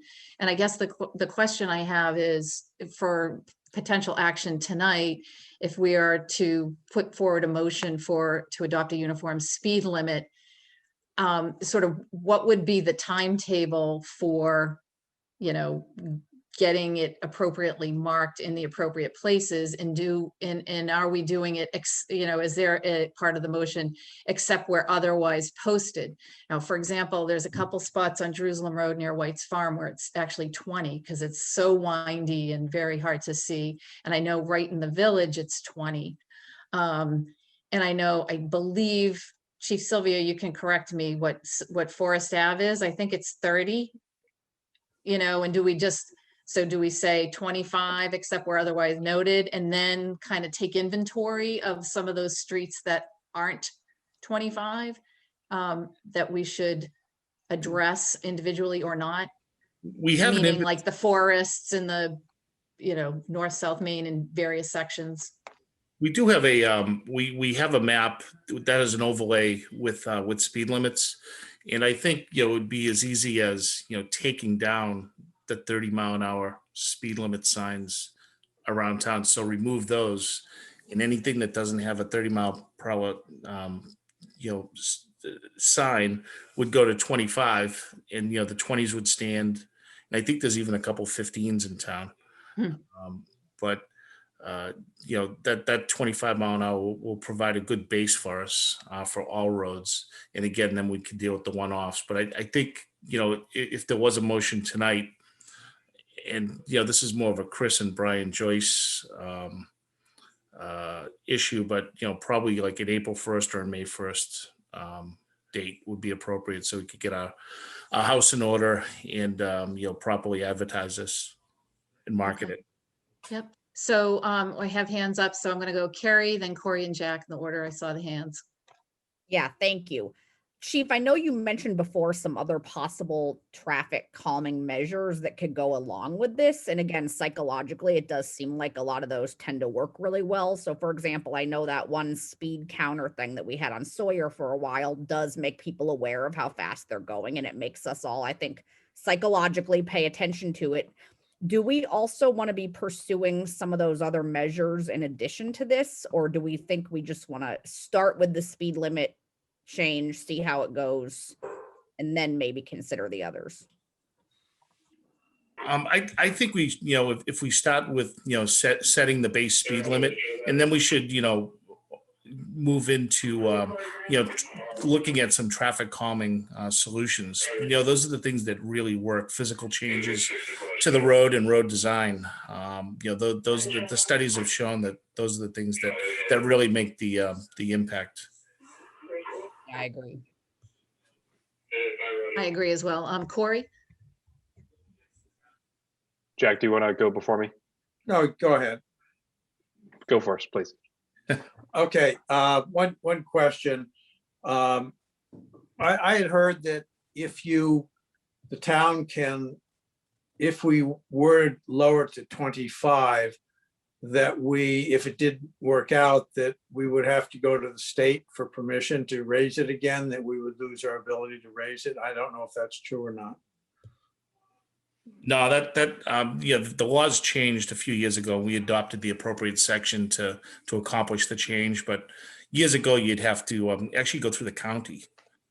You'd have to have a traffic study, and if someone complained about, speeding cars in the neighborhood, the county would eventually come out and do a traffic study. They'd put, those hoses you see across the road. It does a speed study, and you could be asking for a speed reduction and actually end up with a speed increase, depending on, what the average speed of vehicles are on the road. So we don't have to go through any of that anymore because we adopted through town meeting a section of the law that became available to us probably maybe 3-4 years ago, I think. Yeah, I think it was part of the Municipal Modernization Act, which gave us a lot of flexibility with some of the OPEB discussions we had earlier. And so I think in summary, we can, if we felt this was a horrible mistake, we could correct it ourselves. Okay, that's what I want to make sure that if the citizens, because although I'm in favor of a universal, I think 30 is a more appropriate speed limit. So that's my Chris, the lingo is thickly settled. The select board now has the power to change speed limits in areas that are thickly settled. And that pretty much covers Cohasset, right? I mean, we're not thickly settled like Braintree, but we're pursuant to the law. There's enough houses on our streets to consider this area thickly settled. So that replaced what Bill was just talking about having to do these crazy counts where you could actually be forced to raise the speed. That was one of probably the single biggest changes from a practical on the ground impact of people that the Municipal Modernization Act gave communities. Okay, Corey, did you want to follow up, or Paul has his hand up as well? Okay, Paul. So I guess the Situate did this by just having the speed limit posted as you enter the town, and they basically took down a lot of the speed limit signs. That would pretty much be the same thing here. That may make it a lot easier from the point of view, a lot fewer signs in town, and then the ones that are 15 or 20 or 45 on 3A would be the only ones that would be left. So that may actually clean up the town a little bit. I think we can look at it, a year from now, if 25 is too slow, and we can always say, all right, thickly settled in everything but those posted, and go back to 30. So I think it's reasonable. I've been test driving at 25, and there are places I must say that I go a little faster, but I'm in favor of moving forward with this. Corey, did you have a question or a follow up? Yeah, I mean, I think what I'd like to do here is make a motion to adopt the universal 25-mile-an-hour speed limit with a follow-up request for Chief Quigley to come to the board within, let's say, 2 or 4 weeks for a list of streets that would be appropriate to have a higher speed limit, and with a target, I would say, deployment date of May 1st for finalizing both the universal, finalize universal today, but end of May 1st, finalize the higher streets as well. That's a motion? Second. Okay, there's a second. Any discussion? Because I do see a couple hands up. Jack? Yeah, I'm in favor of a universal. I think we should start at 30. I've been driving around town quite a bit, watching the speedometer and trying to gauge what's kind of a natural feel for how our roads are. And I think you'd really have to see that the natural speed limit for our roads really is 30 miles an hour. And I know I've heard the argument, well, it makes me 30, but they won't enforce it at 30, and et cetera, and so on. I think laws should be put at a reasonable thing for the circumstances. And with the exception of a few places, it would go to 15 or 20, and the ones that would go higher. I think 30 is a pretty natural thing. I think people will naturally drive that. And I'm a big believer that laws should reflect prudent natural behavior. So I would not vote in favor of this, although if it was 30, I would vote in favor of it. Thanks. Chief Sylvia, did you want to make a comment? Of course I do. the other half of the house, as far as the other half of the public safety house, the observation is very simple. The people in Cohasset drive too fast, and it really is that obvious. I like to, with that big black SUV that you provide me, I like to drive at the speed limit and stack cars up behind me like cordwood.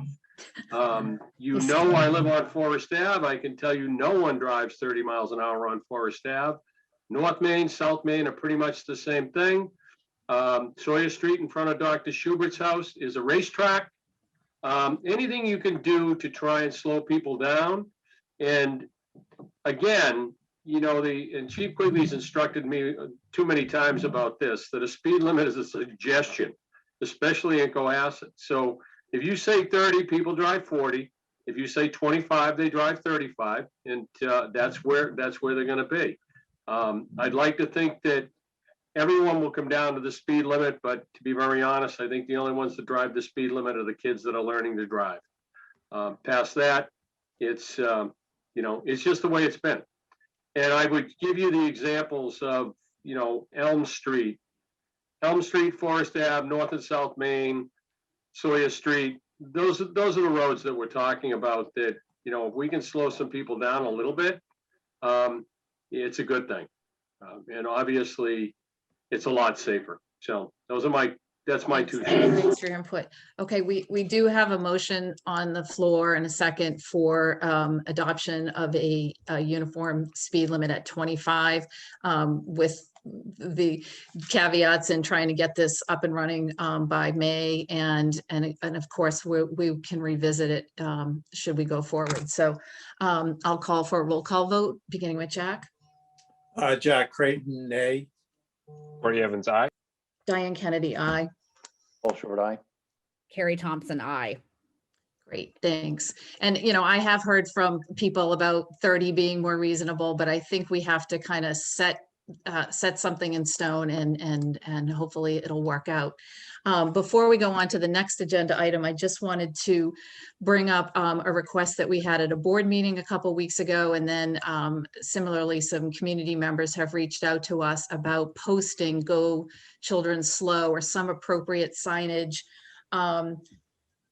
someplace. And I would ask Chris and Chief Quigley and Brian Joyce probably to figure out exactly where assuming the board is interested in pursuing this, because we do approve signage coming into the common, and then at some point, maybe at the top of Depot Court or something, where the two nursery schools are, because, you know, especially with the traffic of, I think we've done a great job with the traffic calming in general there with the parking on one side, et cetera. But there's still something to go. And I think a cautionary sign with children might help things around the common.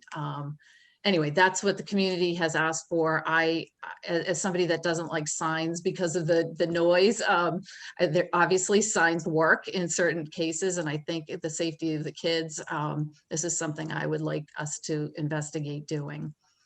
Any comments from others? Carrie? Yeah, I've actually been blown away by the outpouring of support for this from our community. This entire issue, I gotta say, I wasn't entirely in favor of it, but changing the speed limit and adding signs, I'm convinced of it now based on the amount of citizens that have reached out to us showing concern. And especially in that area, it does seem like we need something besides just a speed limit change. So I agree, Diane, maybe we need to add those signs and maybe even some other traffic calming measure too, because people seem really worried about kids walking in that area. And I agree. I think it's a major issue. Great, thank you. So everybody else wants to comment, Jack? Yeah, I think this is a good idea, and I would couple it with an area in town, which would probably be the village through the daycare centers. And I think we should institute a intensive traffic enforcement area. I've seen it done successfully, and you have some markers, you have some inobtrusive flashing lights and markers on the pavement. And what that tells people is that this is an area in which you are expected to do 15 miles an hour. And this I think both of these things should be done, because that's a very clear area where we don't really, it's unsafe to go, it's probably unsafe to go 15 in the Right. village. People are backing up. So I think we should couple the children with an intensive traffic enforcement to let people know. Corey? Yeah, I agree with everything that my colleagues have said earlier. Also coming from this, I'm on the economic task force, and one of the things we're talking about is how we can improve the village. And if people are cutting through the village and see the village as a cut through, it really destroys the vision of downtown being a place where you can be safe with your family, that you can walk around and grab coffee or lunch or have a meeting, whatever. So anything we can do to improve the village as a place where people can be safe and not some place that you just cut through as fast as possible, I am for. Great. Paul? Yeah, I agree. I mean, I've been places like Montreal and Quebec where it's pedestrian walkways that are the roads. And I think of, potential options downtown. It would be ideal if there weren't a need to go through the town center to get to where other places are and to have it as a pedestrian walkway. So I think we want to draw pedestrians, we want to draw the traffic, we want to draw the people and the customers into the town to make it vibrant. So I'm in agree with it. Yeah, I think it's a good idea. So I think what I'd like to ask for, and somebody correct me if I'm wrong, but is a motion just to, investigate and get back to us with locations for specific Go Children Show slow signs in the village, particularly at either end of the common or before where the nursery schools are. I think the enforcement piece is something that is not up to us to dictate, except I think that message, we've made that message loud and clear to the chief, and maybe he could come back to us with an idea of, maybe we get a village traffic group together. I mean, that's how I started getting involved in the community a bazillion years ago. It was sitting on a community kind of task force around parking and traffic in the village because I worked at the art center. So I might separate those two for now so that we can have a different kind of outside of this venue discussion. And It's then not we on go the forward. agenda. We have to, Diane, because it's not on the agenda. Right, the enforcement piece. Yes. But right, it's, I don't know that it's our action anyway. So let's go forward with a motion if somebody's willing to make it on signage. Well, Bill, sorry, Chief. Oh, no problem. I don't get carried away. Could you maybe, possibly broaden, the language of a motion to include, recommendations for signage and possible traffic calming solutions, so we can include, I envision, islands on either end of the, at the top of South Main Street in the village, and maybe at the other end of the common. So you're entering the historic Cohasset Village, and it can be very tasteful signs, but it sends a clear message, things of that sort.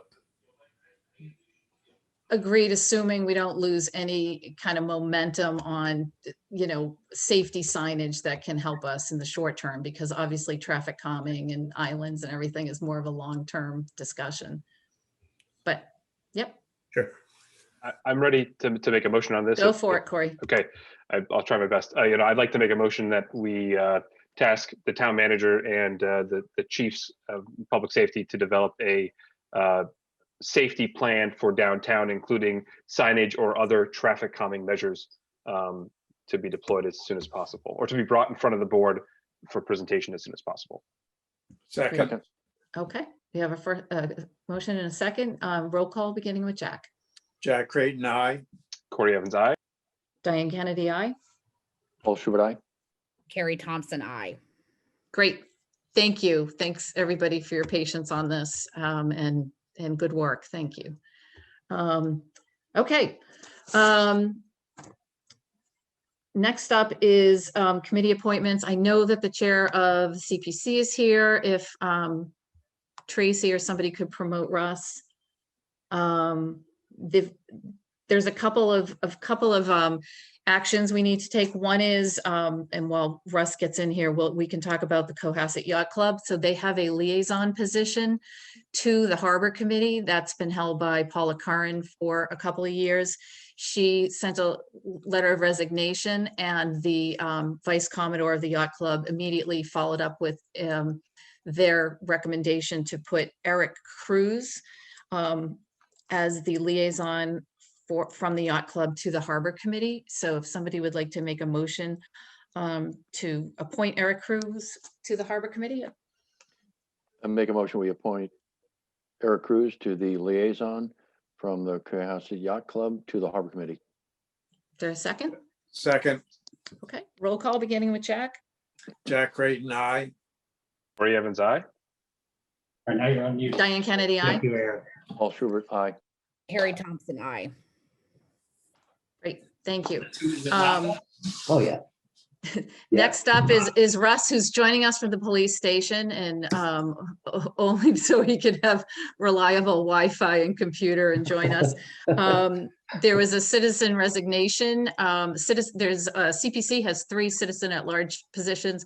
One of the members who we appointed last year resigned, so that position is open. Russ has obviously a lot of work. I'll let him briefly fill us in on that, but he needs to fill the unexpired position, and has we had an application for Mike Dickey, who Russ can probably speak very highly of. Russ, you want to say a few words? Yeah, can you hear me? Yep. Oh, okay. We had one opening. Carrie O'Donnell has changed her residency to Florida, and so she had to leave the board.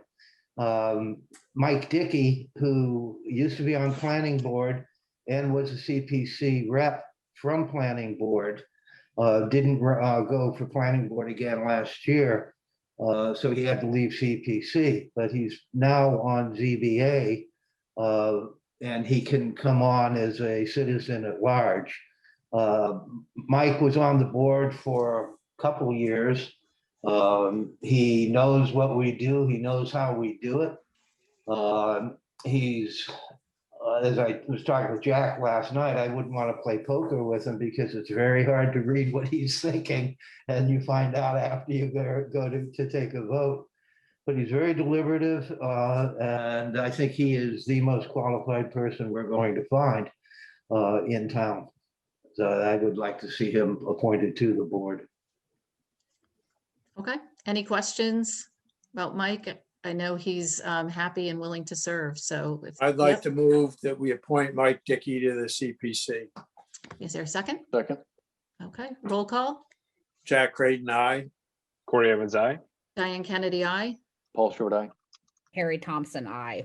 All right, you got a full committee, Russ. Yeah, well, for a while. Right. Susan Sardina is not going to run for re-election to the housing.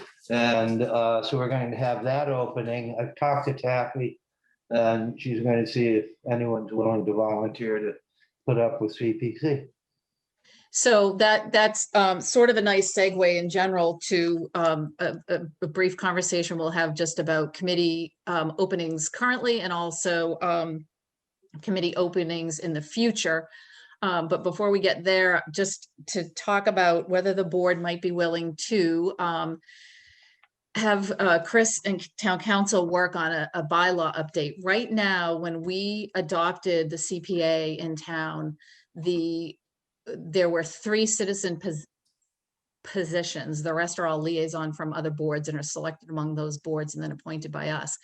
But those 3 citizen positions come up the same year because they didn't stagger the appointments in year 1, and it's in the bylaws that way. So we can't undo that, so that we have, 1 citizen up 1 year, 1 citizen up, et cetera. So the recommendation by Russ and myself, and we've talked about this a number of times in the past, but haven't done anything about it, is to work on a revision to the bylaw so that we can stagger these appointments. By the way, the Mike Dickey is to fill an unexpired term, which will go to 2023. So all of the citizen petition positions are through 2023 anyway. So we do have some time, but I think if the board were willing to entertain and, you know, something for this town meeting, we can reset that. That makes sense. Corey? Yeah, having three positions like that kind of be up at the same time is really, I think, jarring for any organization. So this makes a lot of sense to me. Yeah. Agreed. All right. Paul? Yeah, agreed. I mean, when the Constitution was set up, they did the senators that way in 3 tiers. So yeah, it makes sense. Okay, so I don't think we need a motion on this, but Chris, can you begin working with town council to craft Yeah, I that will. bylaw edit? It's just gonna put the, break the classes out as Paul just referenced with the sentence. So there's 2 committee slots and an at-large slot every year as opposed to the way it's set up now. That may require cutting some terms short if you want to put it into effect right away. But that's fine. I don't think anyone's going to object if the terms jump if you're not going to change anybody. So Right. that should be a fairly simple one. Yeah, that's probably something because we just appointed all of them last June. So they all are through to 2023. We may just want to leave that. So that's something to talk to council about, whether it's worth cutting them short or just waiting it out, having this in our back pocket for the next appointment cycle. Well, the challenge though, Diane, is that I see. Yeah, I know. We've talked about this for 5 years. So if you delay it any longer, it's probably Right. just get forgotten again. I'm not suggesting the bylaw gets delayed. I'm suggesting it's how do we implementation start as- the as- appointments? I can work with, I'm sure that Paul Okay. has creative thoughts and I'll bring them. Great. Thank you. Paul and then Jack. Oh, sorry, I'm done. Okay, Jack? I think the CPC's in favor of this, and I'm sure that we can balance it out and they can resign or whatever. So I don't think this is insoluble, and Okay. and Russ could figure it out. Great. Okay, so the other thing I just wanted to talk about was there are currently a number of mid-year vacancies, and this is a little early, but sort of the time of year where we start reaching out to the community in recommending committee service for appointment for the next fiscal year. So currently, and there's many others, on the OneDrive, there's a full list of committee terms and openings. I did a brief review of it the other day, and I don't think it's all as correct as it needs to be. So what I'm going to suggest in a minute is that maybe Carrie and I just go off and come back to the board at a very soon subsequent meeting and come up with a process for both midterm appointments like these that came up. If somebody resigns mid-year, what's the right amount of time to wait for to put somebody on a committee, to give you enough time to advertise and reach out to the community? What do we do with the people who apply and say, I'm willing to serve anywhere? Corey brought up a couple meetings ago, do we have an application form that's simply name, email, I'm willing to serve anywhere, or I really want to be on Concom, or whatever, as opposed to a longer format and then come up with an interview process. So I'd like to recommend that, Carrie and I deep dive on this on our own and then come back to the board with some next steps. Also want to mention that we have openings on the Ware River Estuary Committee that needs to get filled. That's an important representation from Cohasset. Oh. It's the Ware River Water. Oh, it's a water water This company. is the Water Company Advisory Committee. Thought it was the advisory. Okay. So the new Hingham Water North, yes, that's really important that we get that position, somebody, interested and engaged in that. We still have a position, this is a Troika appointment, but on advisory. Advisory is down a member, and that's really critical to spend some time, and there's probably somebody terming out at the end. So we're gonna have 2 openings in advisory. Corey, I'm gonna let you speak to cable, because I believe there's openings on cable as well, cable advisory, and there's a permanent position or a full voting position on Concom, among many others. So, and again, it's recruitment time for next year. So throwing that all out there. Oh, and then school facilities, even more important. I have talked to Craig. The school committee is anxious to get a school facilities committee up and running. It's a position, as we've mentioned before, is 3 appointments from school committee. They're ready to make those appointments. But we also need to make 3 appointments and then 3 from the moderator who I did reach out to about trying to find people. So that's something I think we all, as select people and with tentacles in the community, that we really need to reach out and get some strong people to carry what's going to be a multi-year, really critical conversation forward for the town. And, you know, people that's going to kick the tires and make sure that that process goes without a hitch and we get to the right results for the community. So having said that, any general comments about committees, next steps, where to go with all of this? Corey? Yeah, I mean, if I could just, I'm completely in favor of yourself and Carrie joining or jumping in and kind of developing a thing. Just, you know, for my couple cents, you know, I've said previously, one, you know, prioritizing lowering the barrier to volunteer for citizens. I mean, I've been just talking with people about, you know, the different things that Economic Task Force is doing. And I've already got a list of more than a dozen and a half people that are like, hey, you know, keep me in the loop.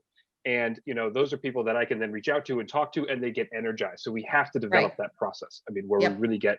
Second thing, I do think that more resources from town staff needs to be dedicated to managing these inbound people, including interviews, including making sure people follow up with training requirements, that they're properly equipped. You know, I do know when I joined a board, it was a little bit of a, hey, now what do I do? So I do think we need that. I do think that a subgroup of, you know, a town staff member and then maybe one select board member could be rotating to do an initial review of applicants after maybe town staff kind of makes the committee recommendation. Makes a lot of sense. That way we don't have 10 people, you know, coming in front of the board. I just don't think that's very efficient or very helpful to anybody. And then, you know, that subgroup can then bring it to bring the final applicant to the board, make their recommendations. And that way the board, it's, you know, we already have in front of us why this is a good candidate, and they've been vetted and they've been talked to, and then we can be a lot more confident that we're making the right choice. That's just my 2 seconds, totally unprepared. That's absolutely great. Any other comments?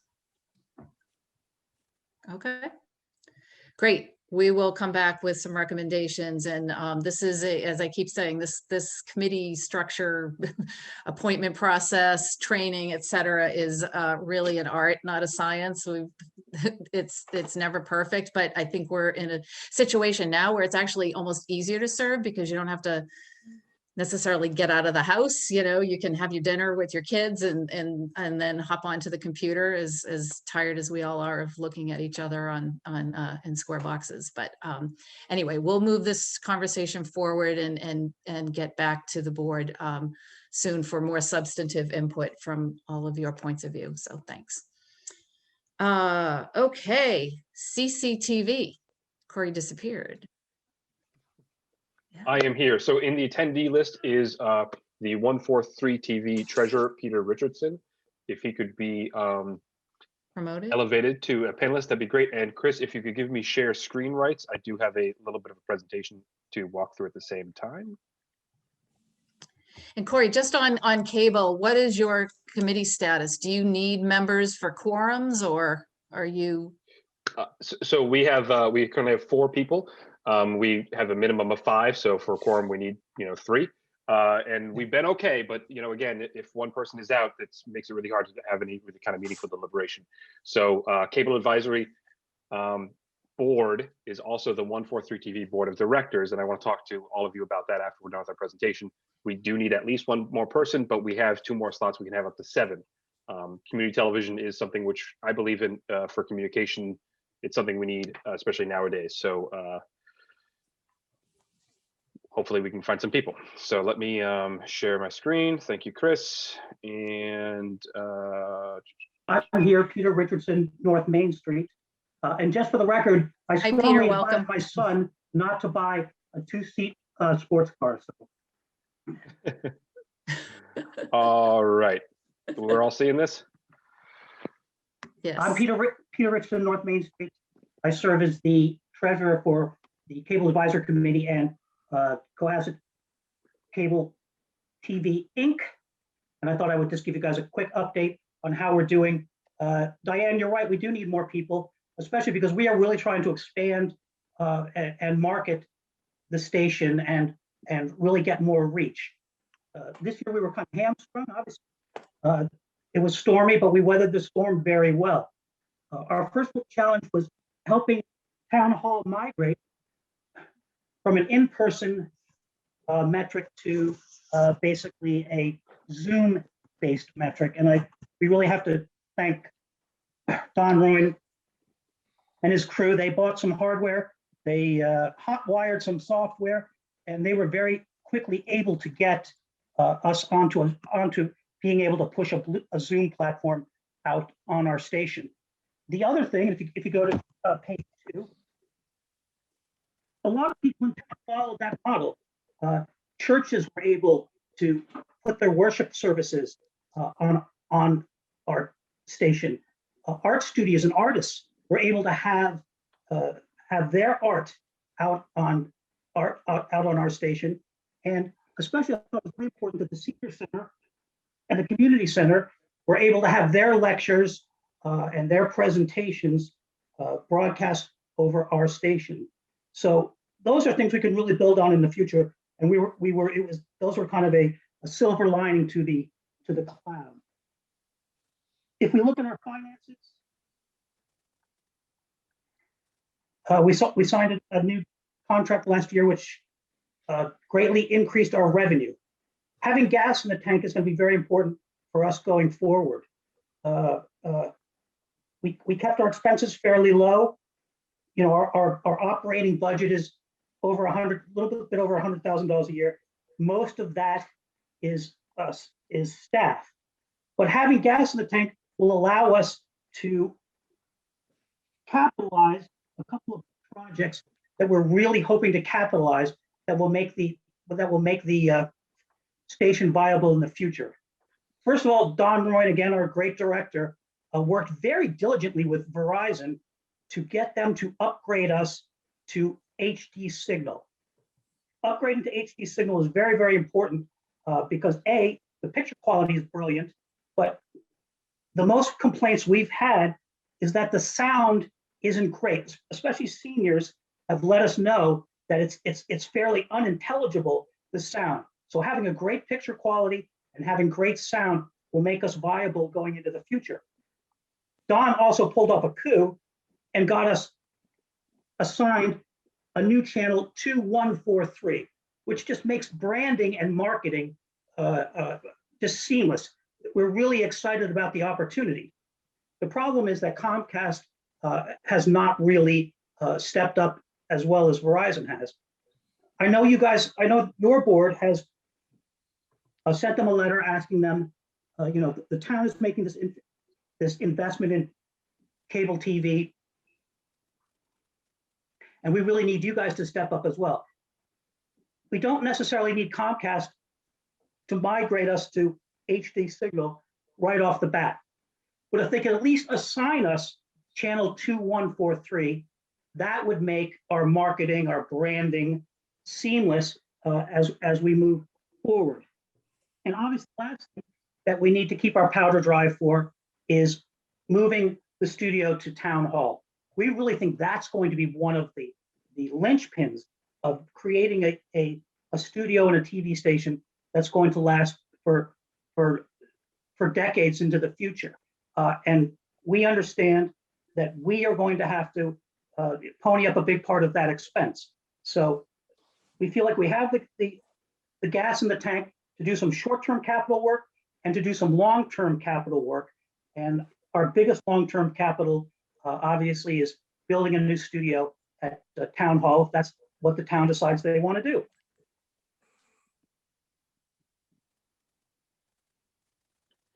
Corey, I'll let you take over the rest. Sure. Yeah. What we need from the select board today, what we're requesting is the operating agreement between the station and the town has lapsed. It was actually brought up to the board in 2019, but I'm not quite sure what the history was, but it didn't get officially re-ratified. And the operating agreement has kind of two 5-year extensions on it. The first agreement was signed in 2000. the 3 5-year extensions. First agreement was 2009. It was extended in 2014. 2019 was our extension date. So I'd like the board to, to approve officially the operating agreement, which would end July 1st, 2024. We also, as I mentioned earlier, need to have another member. Right now, we have 4 members on the board, including myself, Peter Richardson, the treasurer who you just talked to, Laura Kennedy, as well as David Bigley as members of our board as well. And one thing that we'd like the board to consider is separating the Cable Advisory Board and 143 TV Board of Directors.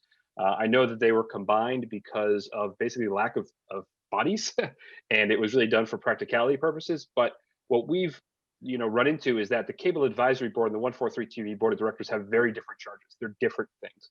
Cable Advisory Board negotiates the contracts with Verizon and Comcast for them to have access to our rights of way. That's kind of all they do. Cable Advisory Board doesn't really even need to exist except for on the moments where it can be called and put together to negotiate these contracts. The 143 TV Board of Directors have a very different charge. We are in charge of managing the finance and the direction of a public access TV station. And that's a very different thing than negotiating with a bunch of lawyers in a room. It would also allow us to operate as a nonprofit board, following the nonprofit rules and regulations, and not a town meeting board, which has its own kind of set of limitations. So that is just something we want to bring up and to have under consideration. Obviously not for today's meeting, but that's in there. Any questions? I have a question on the operating agreement's easy, but on the question of separating the 2 entities, is that something we need to start untangling with council? Would it be a town meeting action? Who is the advisory board in other communities? Is it ever absorbed by the select board? I'm not sure exactly what the history was. At least on the 143 TV Board of Directors, there's nothing in the operating agreement that says anything about the Board of Directors being the same as the Cable Advisory Board. They're treated separately. So I'm not exactly sure why or what the history is about these 2 things being combined. I've asked some questions, but I haven't really gotten a good kind of how this happened answer. Okay. All right, let's do some more. Jack? It may just be, sorry, if I just may continue. When we appoint people, we're appointing them to 2 different boards. So I think it's just we're doing this out of convenience type of thing. I don't think there's anything that's official about it. But again, as I said, if you're being appointed to 2 different boards, and one's Cable Advisory Board, then we can't have a meeting about the TV station without also activating Cable Advisory Board, which has no business on that meeting. Right. So we're just kind of jumping through hoops for. Yep. Jack? Yeah, I think it's time to review the structure. Just on the surface of it, I'd be a little cautious about moving to a nonprofit board status, because after all, we're about to potentially embark on a $14 million rebuild of Town Hall. Portion of that will be for the new studio, if that is approved. And you're funded by monies that are basically indirectly from the power of the town. So to set up a separate nonprofit board that doesn't answer to the town, well, you're in the town space paid for by the town. I'm not sure how that works, but I think your comment about sometimes the public meeting structure is a little unwieldy might need to be addressed. But I agree that we should review it. We already are a nonprofit entity. We just are. That's how this is set up. And we're a nonprofit entity whose directors are appointed by the select board. That is kind of the check that you're looking for. Right. However, we operate separately, and that's actually intentional because you want to have journalistic independence. The Cohasset Community Television is owned by the community, not by the elected officials. It's a very important distinction. Exactly, and that's one that I firmly believe in and want to reinforce as much as possible. So that is why, but the check that our board has is the ability to appoint people to the nonprofit board. We're already a nonprofit. We are already, we don't file with the IRS because our funding is through subscriber fees. It's not a tax on anybody. We don't get any tax money. We get no money from the town. We get subscriber fees. So if you sign up for Comcast or Verizon, part of what you pay then comes to us. It's part of that service. So we are, but because we have that private funding mechanism, that is how our nonprofit is structured, and we are independent of the town as it is now. So that's also why kind of having two different boards makes a little more sense, because you're not murking those waters. Right. I'd Carrie. like to see you flush it out and discuss it. Carrie, Yeah, is there a way that we can help you battle Comcast on this? Like, can the board do a letter? Is there a way for us to help you? And then also, because so many people are increasingly moving to other types of platforms besides Comcast and Verizon for customer service reasons like this, I do want to make sure that 143 can be digitized in a way that is accessible to people that don't just have a cable contract with Verizon and Comcast. And I know that that's something you have more broadly thought about, but I do want to address it again. I'm seeing people cut the cord literally with Verizon and Comcast for these reasons. And I don't want that to hurt the viewership of 143, because I do think it's important and people want to have access to it. And we definitely have this on our radar. We have a 4-year agreement going forward with Comcast and Verizon. Right. But that it's subscriber based. And, even up on Beacon Hill now, everybody is aware that the model is going to change from subscriber based to mostly streaming based. So they're working on the problem, but the funding still is a little bit murky. and obviously And for if I your can- few, yeah, go ahead, Corey. No, I was just going to say, we are, as Peter said, this is on our radar. This is important. However, structurally, just so this board is aware, the funding that we get through this mechanism is literally strictly for broadcast over PEG, over the station, over the wires. So if we use that funding to develop a YouTube series, we risk losing that funding. There have been other towns, other municipalities who have lost all their funding. Yeah, I was going to ask about Sometimes hundreds of thousands of dollars because of this. We're very sensitive. That's why in our presentation, we're talking about diversifying our funding. So we can have, over the wires stuff, and we also have stuff that's not over the wires. And we understand that those are kind of two separate buckets. And because we need to preserve both of them. Verizon and Comcast have good lawyers. Yes, of course. And just something to be mindful of in the future is if cable business starts to change, that's going to alter your funding sources. So your whole business model will ultimately change. So I would recommend generally that anybody that wants to, and certainly Corey can, let's try to find what other towns do. What are the models for both of these committees, and just structure, and how are they interacting with their communities and their government, et cetera. And then Chris, if there's any like action steps we need to take, or council we need to involve or whatever, let's try to get that teed up as soon as possible. And then with respect to the Comcast letter to help you there, that's not on the agenda, so we won't go there. But didn't we just do that? I sent one to you, but it kind of got lost in the shuffle. We did one for Verizon, which was supporting their change. This is a letter to Comcast, not demanding, but encouraging them to take us seriously. The problem is they've said they promised to get it done within 4 years. And we're kind of saying now that everyone's at home, that's no longer an acceptable schedule. So especially because Verizon is doing it now, it kind of makes sense for us operationally to do it all at once. So we should put that up on our next agenda, a letter to Comcast. Okay. And then what action do you need specifically on the operating agreement? I just need a motion to extend the operating agreement between the town of Cohasset and Cohasset Community Television, Inc. for ending July 1st, 2014. Is there anyone who will make that motion? Extend the operating agreement between the town of Cohasset and Cohasset Community Television Incorporated to 2000. What was the date? 2024. 24. Sorry about that. Is there a second? Second. Okay, roll call, beginning with Jack.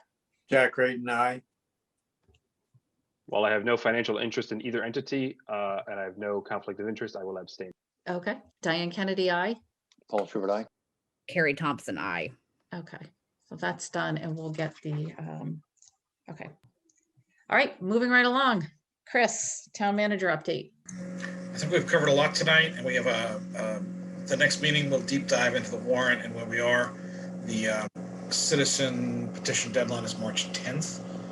I don't know of any percolating out there. If anyone hears anything, let me know. There's about 10 zoning articles percolating out there. Most of them are just, many of them are small definitional changes or just changes in some terms that were from last year that got delayed. So those will all be referred at the next meeting on March 9th. So don't be surprised to see this block of 10 zoning articles. And all the board is going to be asked to do is to transfer them back to the planning board to start public hearing process. So that will be coming on March 9th. And we'll talk more about the warrant as well on March 9th. Great. Okay, select board comment. Jack? Sorry, you're on mute. Yeah, I was actually going to ask Chris Senior a question. It came up at our last meeting that the monies that was appropriated from the Toll Brothers to benefit that neighborhood has never been spent, and it's been close to 10 years. So I would suggest it's time that we do that. There's always a tendency to focus town energies on what's the hot issue of the day. But I think we need to pay attention to all the neighborhoods, and that money was allocated for that neighborhood and for Beechwood and Hammond Road and that whole area. So if we could move forward and see how we can put that money to benefit those for whom that money was given. Thank you. Corey. Just wanted to throw out there, I made a short 10-minute video about the town hall project that was presented to us. Hopefully residents can have some time to watch that, because I'm trying my best to make things understandable in a smaller format. I also want to encourage everybody. Today was a wonderfully, I mean, it seemed like it was Cancun out there. It was so warm, even though it's still 40 degrees. But we're so close to the end of this. Please, the last final stretch, be safe. I want to be able to have dinner and, meet friends in town this summer and have everyone, be there for that. So, we're close, be strong and let's get all through the final push safe. Agreed. Paul? Yeah, I have to, really underscore that. About a year ago, on February 28th, I got a call from Chief Quigley saying that there's been a case in town that's been positive. And we managed to quarantine and had no further cases at that point. But since then, there's been 500,000 Americans that have died, and it's been a brutal year. And I want to thank the town and everyone who's on this call earlier, the public safety, the police, fire chief, everybody involved in town government. We really stepped up, and we're not out of it yet, but boy, there's a bright light at the end of the tunnel. And I really want to thank the town government for doing an unbelievable job. They saved an awful lot of townspeople's lives by working well and making sure we can make things safe. So hats off to the town for the past year. It's been a tough one, but we're getting through it. That's it. Great. Carrie? Yeah, I'm offering right now, if someone is struggling to get a vaccination appointment online, I'm willing to help people. I've already done it for several family members and coworkers, and that's the biggest struggle we're facing right now. So please reach out to me. Let me know. I will get you signed up for one. Also, the best website right now, made by a brilliant Massachusetts resident, a woman, is macovidvaccines.com. That keeps populating every 5 minutes with the vaccination availability with every vaccination site in the state. And it's a really good website, and that's the best way to see what's available at any given minute. That's great. Thank you. So ditto to everything everybody has just said. I just want to add two things. One is our next meeting is March 9th. So we do have a week off next week, but there's a lot of other committees that are really getting going, and it's going to be a very fast pace next couple of months, beginning March 9th, with probably meetings almost every week as we get to town meeting. So thanks for all of your diligence, especially on these working groups that have a lot of, we'll have a lot of requests for town meeting. I also want to say that on the March 9th agenda, one of the things I'm going to put on there is a discussion about memorials. I can't tell you how many requests from residents in town that they want a bench or they want a sign or they want a bush or something for loved ones. And it's something that the board really needs to come up with a comprehensive policy on. So I encourage you to maybe over the next couple of weeks, give that some thought and cruise some other town websites so we can have a substantive conversation on that and move, get some conclusions made for these folks that have been asking. And then lastly, the topic's not reasonably anticipated within 48 hours. We didn't specifically note that we're going to put on the agenda for approval a letter to state leaders, advocating for local vaccination clinics that Chris sent a draft of earlier. So I'm going to take this time now and ask that we make a motion to put forth that letter, have Chris do that and get it out the door as soon as possible. I move that we authorize town manager Chris Senior to put together a letter expressing our concern. Is there a second? Second. Okay, roll call vote. Jack Creighton, aye. Corey Evans, aye. Diane Kennedy, aye. Paul Schubert, aye. Harry Thompson, aye. Okay, we don't have many minutes tonight, so I will ask for a motion to adjourn. Motion to adjourn. Is there a second? Okay, roll call. Jack Creighton, aye. Corey Evans, aye. Diane Kennedy, aye. Paul Schubert, aye. Harry Thompson, aye. All right, good night, everybody. Stay well. Thank you. Good night, Thanks, everyone. Chris. That was a I big know. recovery at the end. We're only 13 minutes off. That was pretty good. I know, good catch up. We tried.